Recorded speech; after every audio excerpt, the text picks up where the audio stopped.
Our new digital world knows no borders, and great business ideas are no longer limited by where you work or live. Estonia is a digital nation for global citizens, for those who've thrown off the shackles of national boundaries. Literally anyone in the world can apply. E-Residency is legitimate and transparent, a government-issued digital identity that gives you the freedom to run a global EU company online from anywhere in the world. Establish a company within a day, access business banking, use international payment providers, digitally sign documents and contracts, and declare Estonian taxes online. We're Estonia. Tech is our expertise. And through E-Residency, we are empowering entrepreneurs everywhere. No matter where you were born, no matter what passport you carry, you can apply. Use E-Residency to run your business from anywhere in the world. Unleash your entrepreneurial potential, because no business should be bound by physical borders.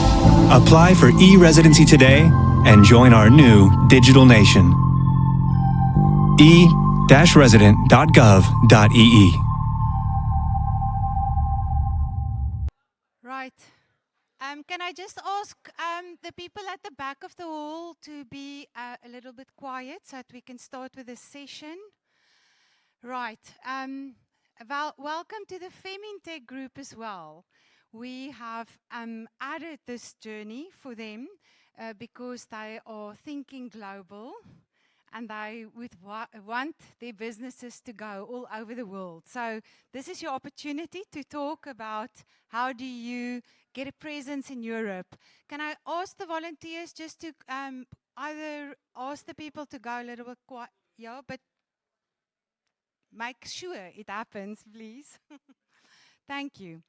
Okay, right. So I want to welcome our panel from Estonia to share their innovation. It's a national innovation to the rest of the world with you. They asked me to be the innocent entrepreneur on the panel.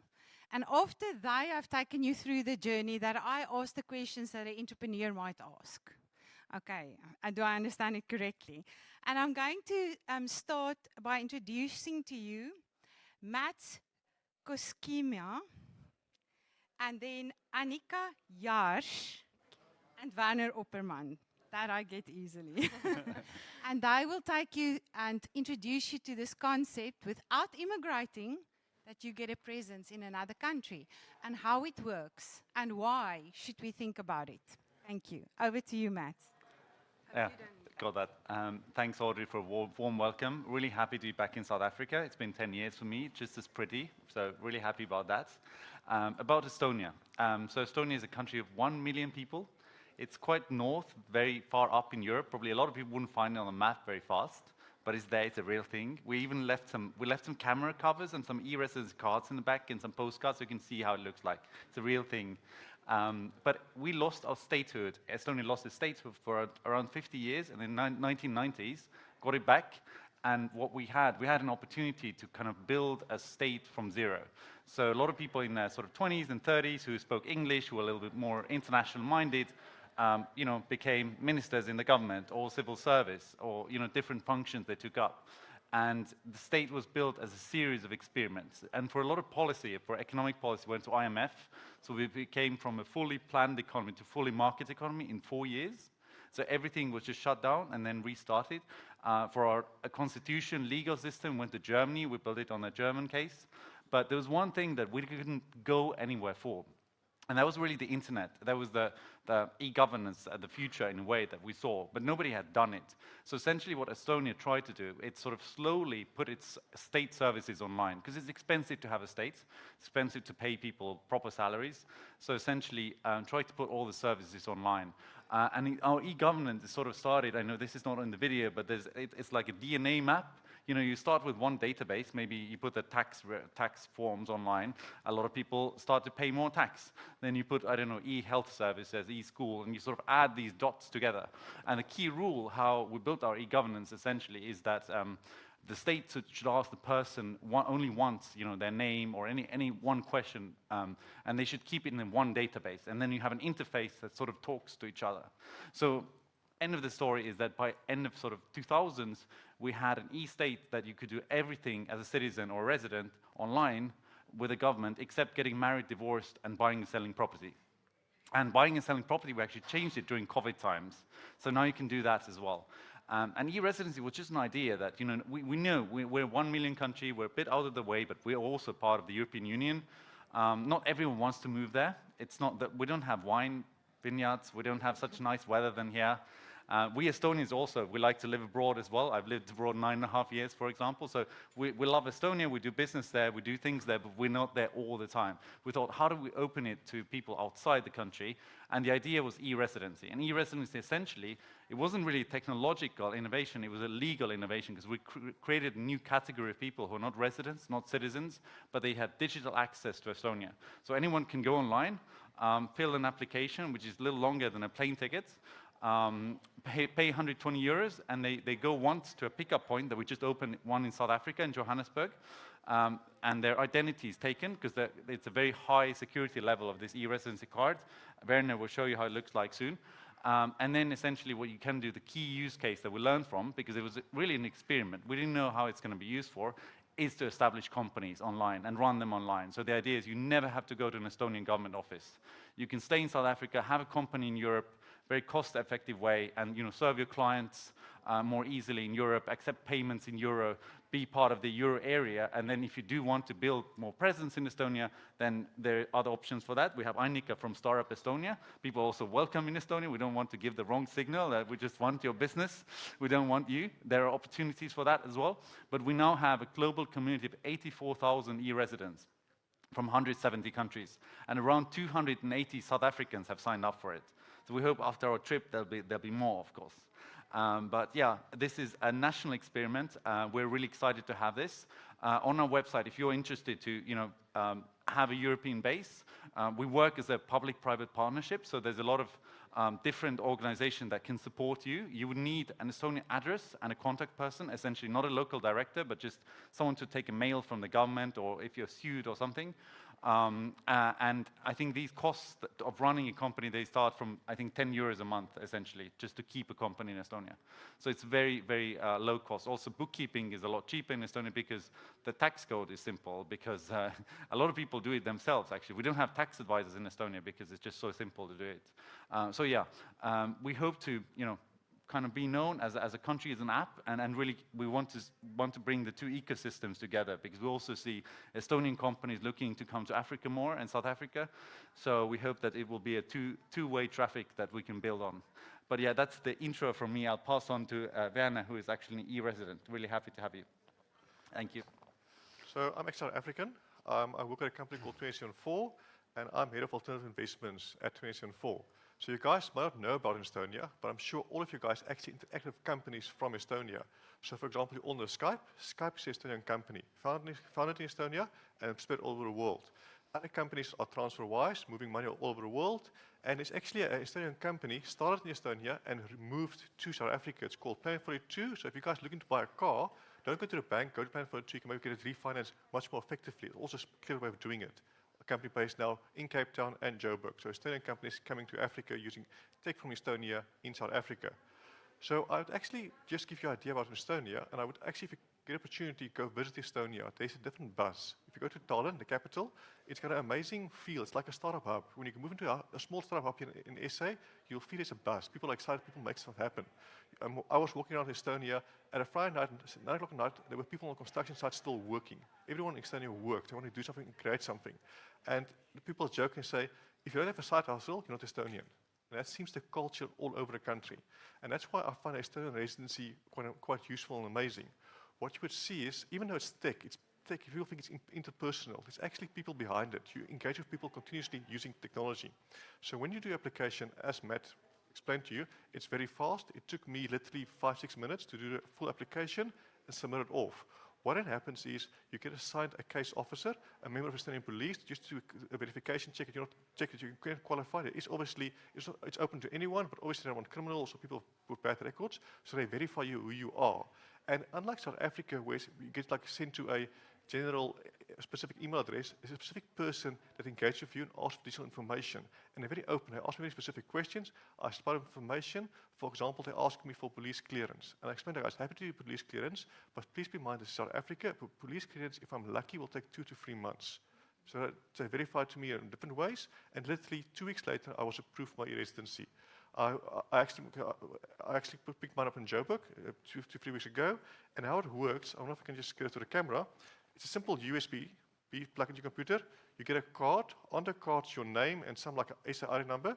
All you do is, if the guy will zoom in, you just slide it into the back, you plug it into your computer, and then it's obviously software in the computer, and then it verifies you virtually. So if I can show you like this, it's very, very simple, easy, it's virtual, and then whenever I interact with the Estonian government, or for example, set up a company, I log into the company, I verify myself who I am, it's instant. It's not like complex passwords. It's literally linked to the computer. I type in a PIN code, which is your own PIN code, like your cell phone, your bank card.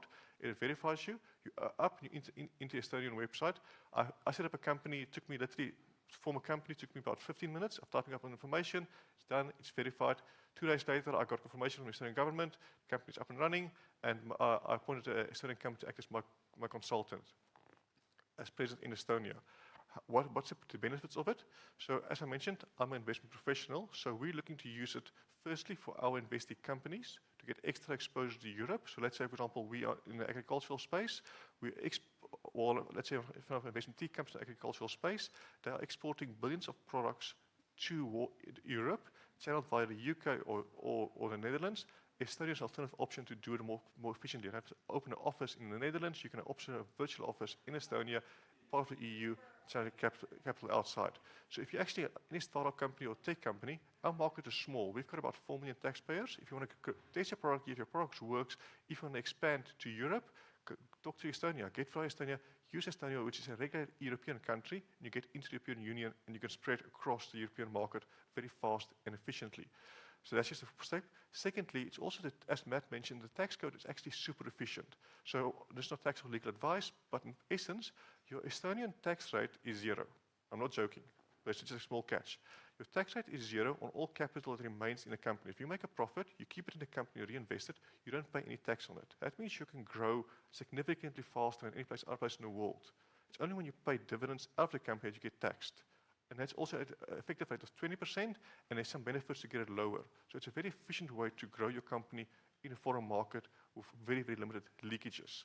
At the same time, as if you're an SA company looking to raise capital, maybe it might make sense to set up a company in Estonia, use it as your contact point for European funders to channel money to Estonia and from Estonia to South Africa. And once again, it's a European company. It's domiciled in Estonia, but you can still use it to open a bank account in the UK or in other former European country. So it's a very fast and efficient way to gain access to the market, both exporting products and getting products in. And I'm around for all the questions afterwards. Amazing. So, I mean, if you don't want to be distracted by the beautiful weather and amazing wine you have here in South Africa, then, you come to Estonia because we don't have that. But because of that, you can focus on your business. So maybe that's one reason why our startups are doing so well. They just focus on it because they don't have all those distractions. But so raise your hand if you ever used Skype. Raise your hand if you ever used Bolt. Raise your hand if you ever used Wise, previously TransferWise. Any of you heard of Pipedrive? No. All of them are Estonian unicorns. We have 1,223 startups in Estonia, and every day the number is growing.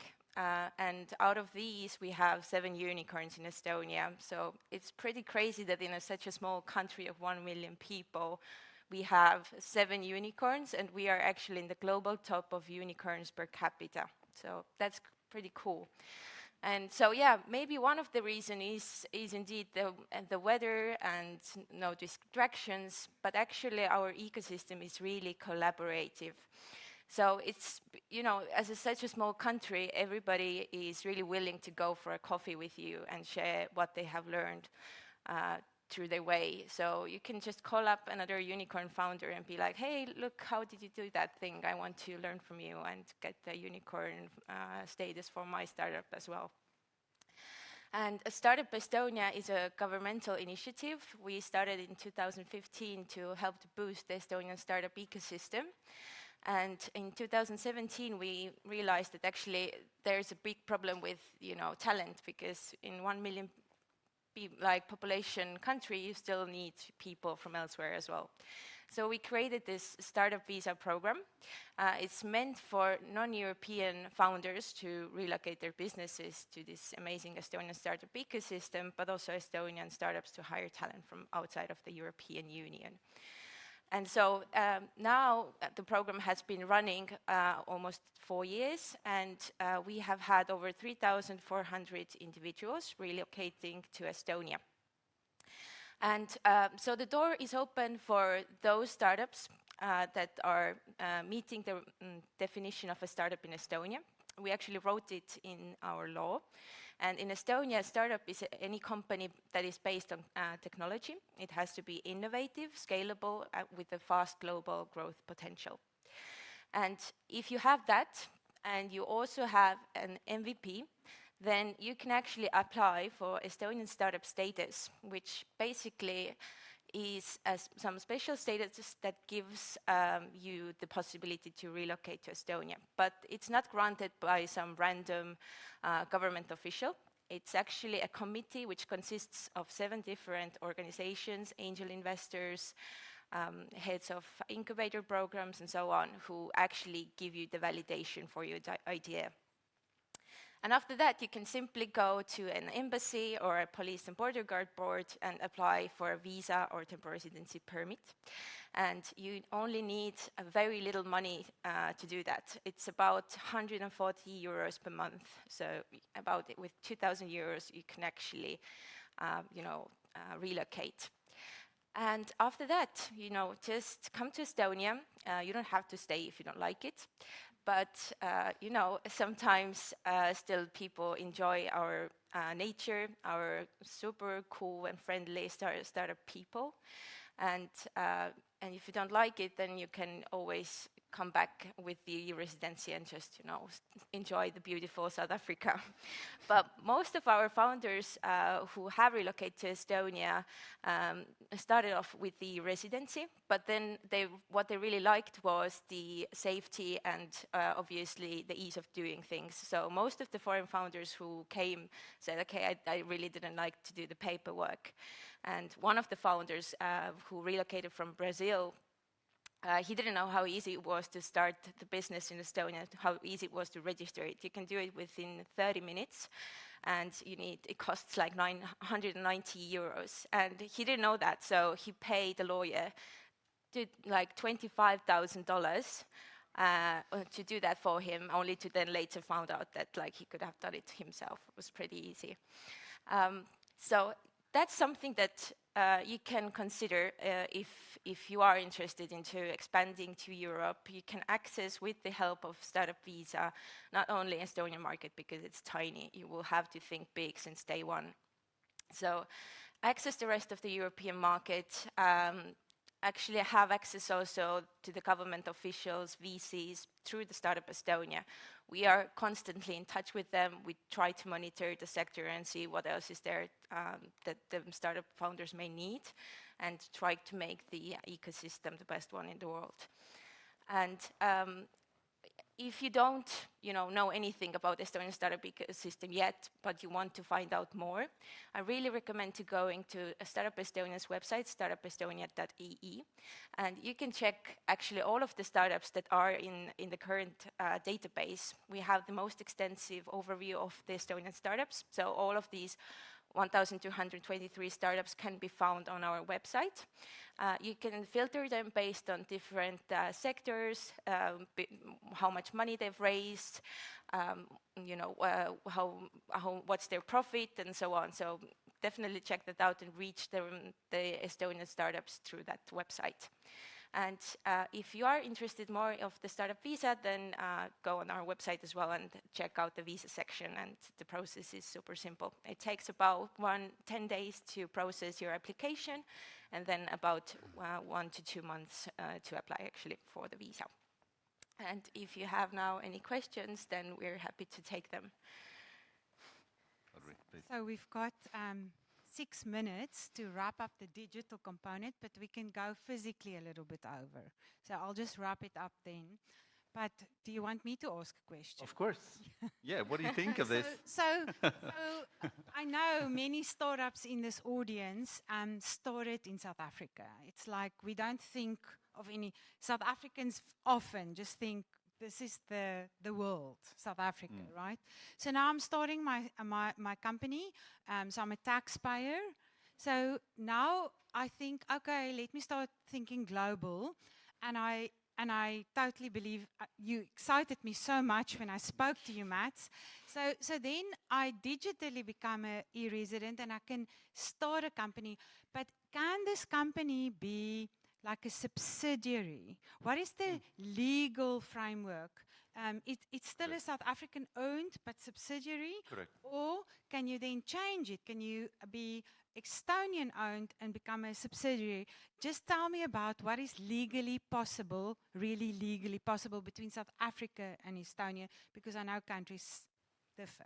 Sure, absolutely. So essentially, anyone can be an e-resident. It doesn't oblige you for anything. So if you're thinking of doing a company, because the process takes a little bit of time, I would say go online, get it done. It costs 120 euros, and then anytime you can start a company. And of course, company ownership, even though you're an e-resident, you can create the company, but then you can make it into a subsidiary, or sometimes it's also made the other way around, that people keep like a head office in Estonia, and then they have a few global offices that they run through that. Because again, the key value is that if it's an international business, maybe your other shareholders are somewhere else, then you can sign documents digitally. You never have to DHL, and that's the value of it. And a lot of e-residents, they become nomads, they become travelers, constant travelers, because suddenly they realize that they don't have to sit near their country to wait for mail from their tax office or something like that, because they can really do it online.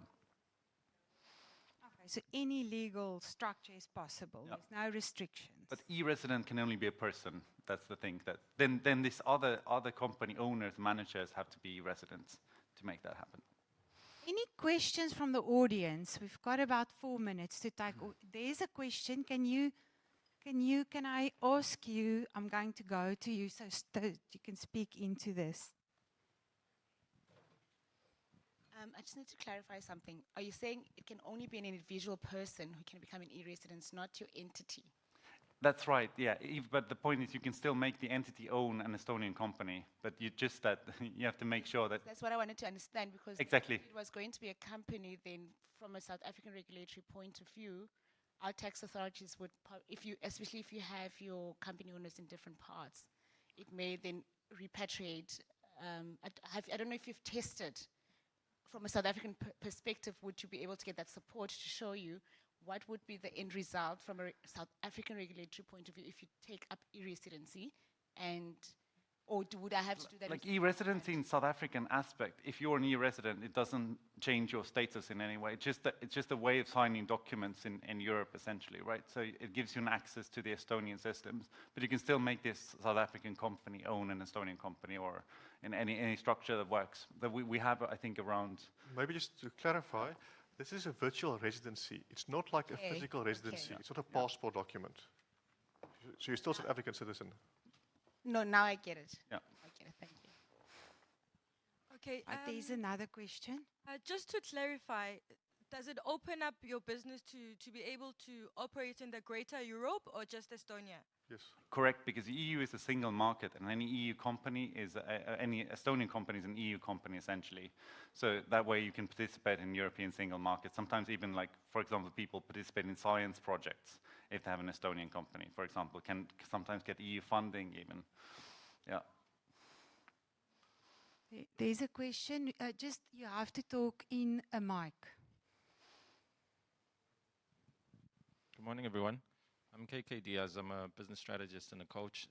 So I work with entrepreneurs.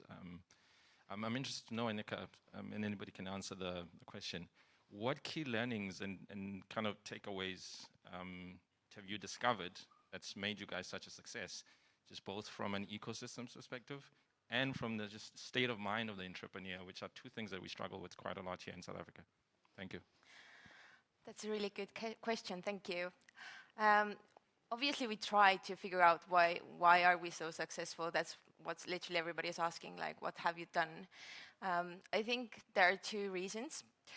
Firstly, probably, again, the collaborative ecosystem. So the knowledge sharing, the ease of like the friendliness within the ecosystem. Everybody is like learning from each other and sharing their knowledge and not being jealous of their knowledge so that others can learn and do better. And we've seen, for example, the founders of Bolt and Wise both initially were also one of the first employees in Skype. So, you know, they learned something important and then went on with that and did some other amazing things. The other reason probably is our support organizations. So we have 150 of them who do different things like funding, co-working, you know, incubators, accelerators, so on. And so the ecosystem is really supported. We don't hand out money directly to any of the startups. We do that through the support organizations.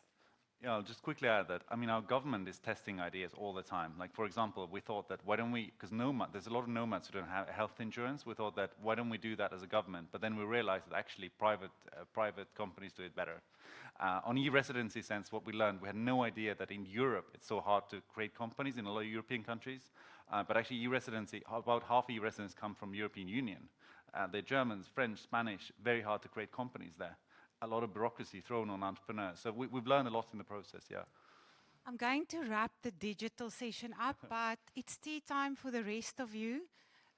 Digital delegates, please go and grab a cup of coffee as well in your houses. But we are here to field more questions, so it's a comfortable moment. That's a wrap. There's one more question in the back. Somewhere.